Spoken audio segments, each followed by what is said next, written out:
Hello, my wonderful humans. Welcome back.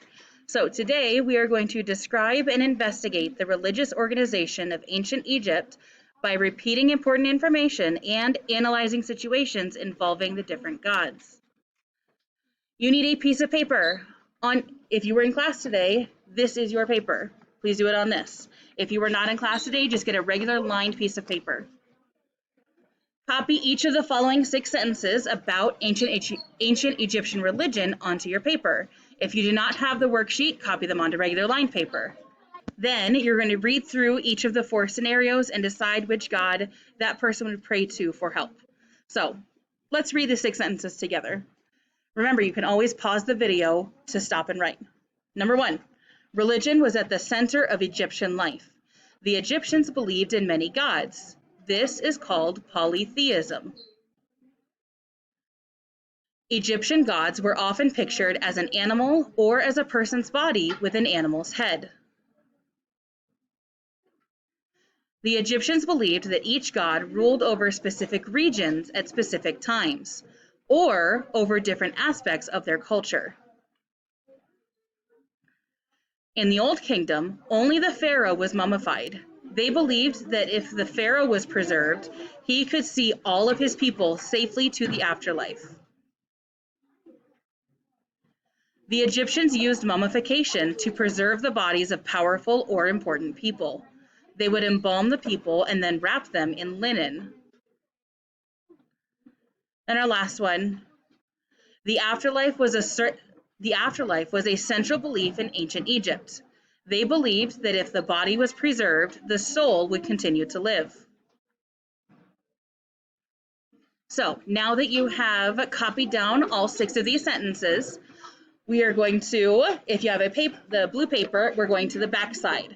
If you do not have the blue paper, then you are just going to write scenario number 1 at the top.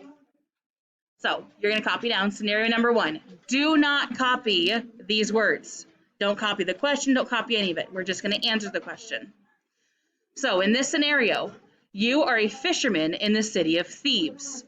A terrible plague has killed many people in your community, including your wife and your small child. Now you only have one son left to care for.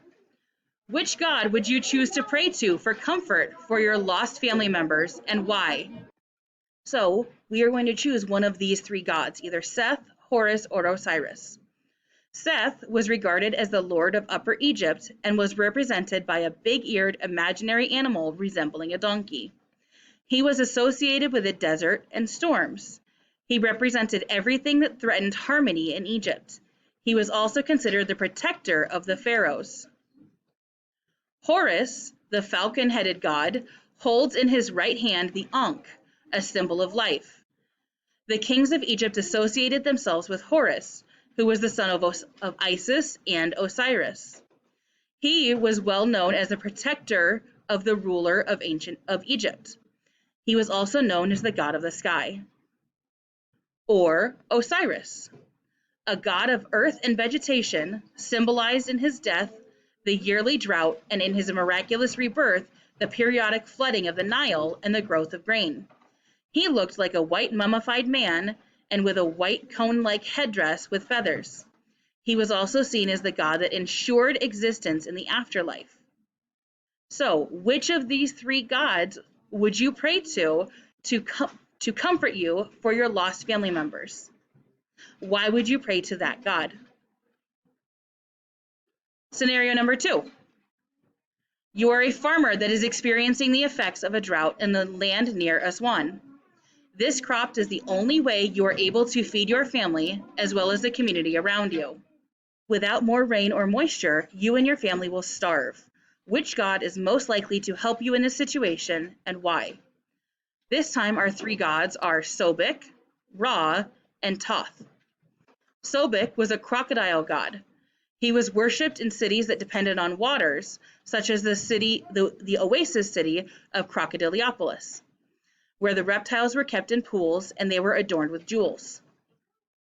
Ra was the sun god of Heliopolis. He became state deity in the 5th dynasty.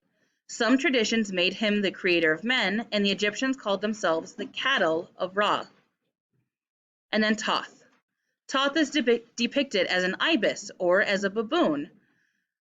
He was the god of wisdom and is associated with the moon.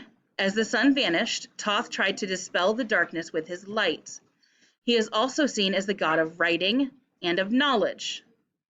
So, which of these gods would help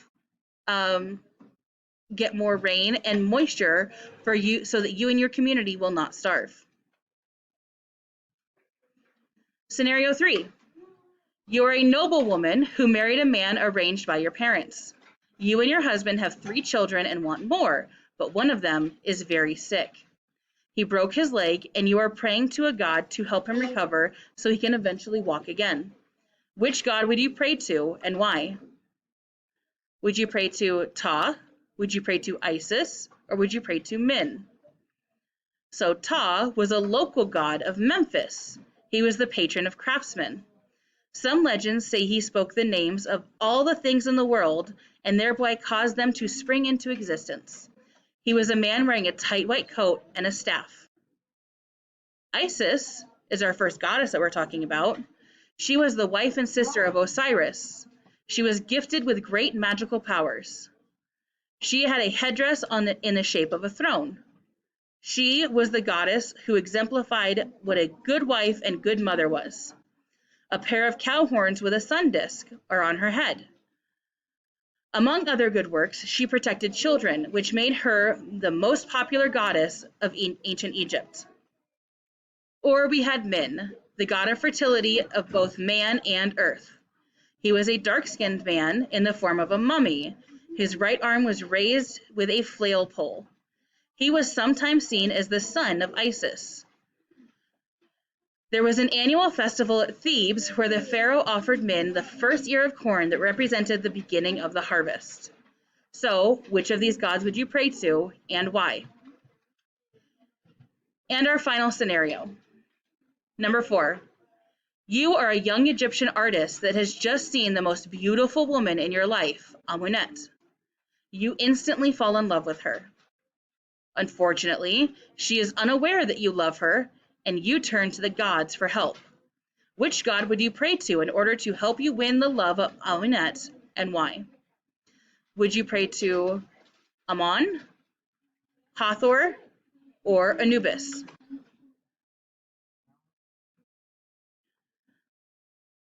Ammon was the god of Thebes. He was usually shown as human, but sometimes he was shown as a ram or a goose. The Romans later worshipped him as Jupiter. The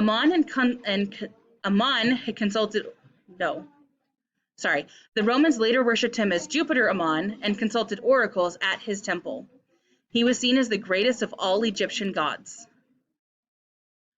Hathor was a horned cow goddess of love and joy. She was also deity of happiness, dance, and music. When a child was born, 7 Hathors came to his bedside to decide his future life.